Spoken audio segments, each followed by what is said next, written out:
They were seasick before they even saw the shore. In the gray pre-dawn light of June 6, 1944, thousands of soldiers crammed into metal landing crafts bobbed violently in the churning English Channel. The decks pitched and slammed against the waves, steel hulls groaning under the weight of war. Many of the men had vomited into their helmets. Others just hung on to the side rails with white knuckles, faces green, soaked from head to toe. The water was ice cold, the wind unforgiving. Diesel fumes clung to every breath. Most tried not to think about what lay ahead. But no one could ignore it. The rumble of distant guns, the flicker of explosions over the horizon, the outline of French cliffs just barely visible through the fog. Some stared silently at their boots. Others gripped rosaries, letters from home, or photographs sealed in plastic. They'd rehearsed this, trained for this, but training didn't prepare you for this kind of silence, that awful, endless silence before the ramp dropped. Above them, planes roared toward the coast. Behind them, the sea swelled with hundreds of ships, and ahead, across the waves and sand and fire, waited Europe. Fortress Europe. D-Day wasn't supposed to be perfect. It was supposed to be enough. Months of planning had gone into Operation Overlord. Not just a landing, but the landing. The largest amphibious assault in the history of warfare. The long-awaited second front that Stalin had begged for. The answer to 4 years of Nazi domination in the West. General Dwight D. Eisenhower had overseen every detail. The date had been moved. The weather studied obsessively. Secrecy was paramount. Entire fake armies were created from rubber tanks and wooden planes to fool the Germans into believing the attack would come at Calais. But the real blow would fall on Normandy. 5 beaches, codenamed Utah, Omaha, Gold, Juno, and Sword. The British, Canadian, and American forces would land together, each nation assigned its own section of coastline. The plan called for overwhelming force, precision bombing, swift movement inland. But war doesn't follow plans, and the Germans had prepared. Field Marshal Erwin Rommel, the Desert Fox, had overseen the fortification of the Atlantic Wall. Concrete bunkers, steel obstacles, underwater mines, artillery placements, hundreds of miles of shoreline turned into a death trap. He believed the only way to repel an invasion was to defeat it on the beach. If the Allies got a foothold, the Reich was in trouble. So Rommel waited, and so did the world. Until the night the sky opened. Just after midnight, the first Allied troops entered occupied France, not by boat, but by air. Thousands of paratroopers dropped behind enemy lines in the dark. From the 82nd and 101st Airborne Divisions in the American sector, and from British and Canadian pathfinders near the Orne River. The sky filled with the drone of C-47 transport planes, red and green jump lights. The slap of wind as men leapt into darkness. Flak lit up the night like a thunderstorm. Some planes were hit. Some men dropped miles off target. Others landed in flooded fields and drowned, dragged under by their own gear. It was chaos, but it worked. The paratroopers regrouped in small bands, captured bridges, sabotaged roads, fought skirmishes in orchards and churchyards. One group took Sainte-Mère-Église before dawn, the first French village to be liberated. Others spent the night dodging German patrols, using knives and whispered French. They were the eyes and fists behind the beaches. The first step. At sea, the invasion fleet gathered in silence. 5,000 ships, destroyers, troop transports, landing craft, floating hospitals. The water stretched for miles, thick with steel and purpose. British, American, and Canadian sailors scanned the coast through binoculars, watching the red glow of bombardment flicker on the cliffs. At 5:30 a.m., naval guns began to fire. Massive artillery shells screamed through the sky, slamming into German bunkers, supply points, radar stations.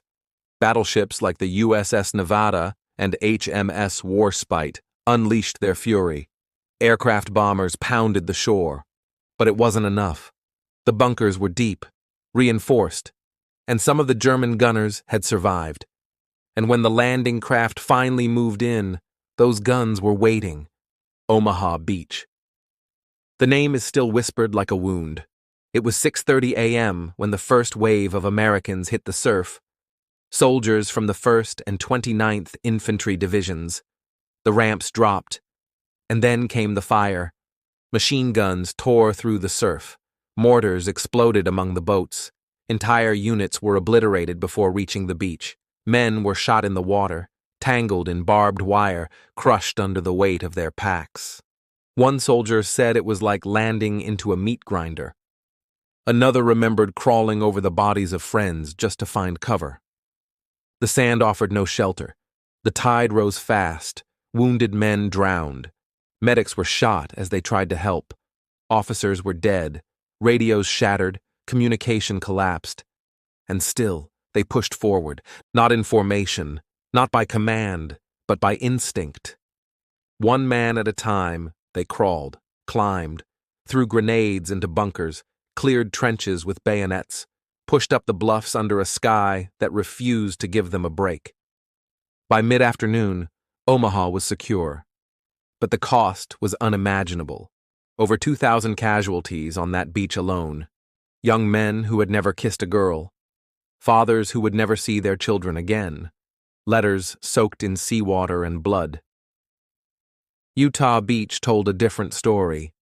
The 4th Infantry Division landed off course, nearly 2 kilometers south of their target. But that mistake saved lives. The defenses there were thinner, the landing smoother. Brigadier General Theodore Roosevelt, Jr., walking with a cane, the only general to land with the first wave, looked around and famously said, "We'll start the war from right here." They did. And within hours, they had linked up with the 101st Airborne. Gold, Juno, and Sword were no easier. British and Canadian forces landed into withering fire. Mortars rained down.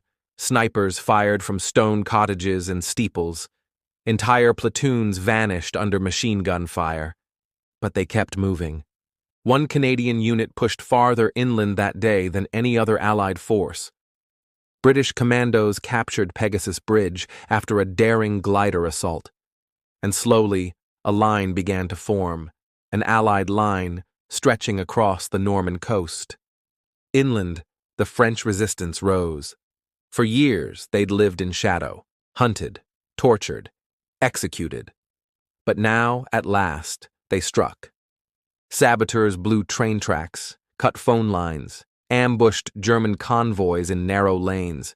Radio operators hid in barns and tapped out Morse code to London. School teachers passed along maps. Farmers hid Allied paratroopers in haylofts.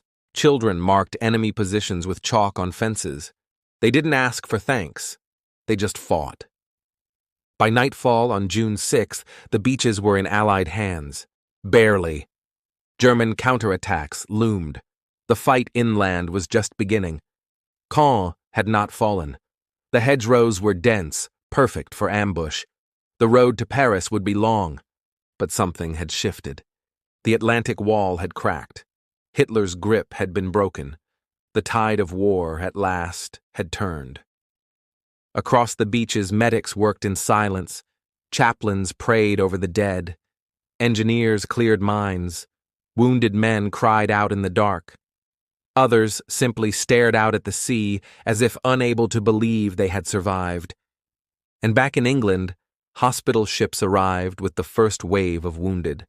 Mothers would receive telegrams. Wives would wait for letters that would never come. Children would grow up with medals in drawers and faces in faded photos. But the beachhead held, and from that beachhead, the Allies would push across France, into Belgium, into Germany, all the way to Berlin. D-Day wasn't just the start of liberation. It was a promise made real. That tyranny could be broken. That evil could be driven back, not with words, but with courage. That a world so close to slipping into darkness could still be dragged into the light if people were willing to bleed for it. And they did. They bled in water, in sand, in hedgerows and stone villages. They bled for people they'd never met, for cities they'd never see, for the right of others to live free. The invasion didn't end the war, but it started the end. Thank you for listening to Last Post History. Subscribe for more true stories from the world at war.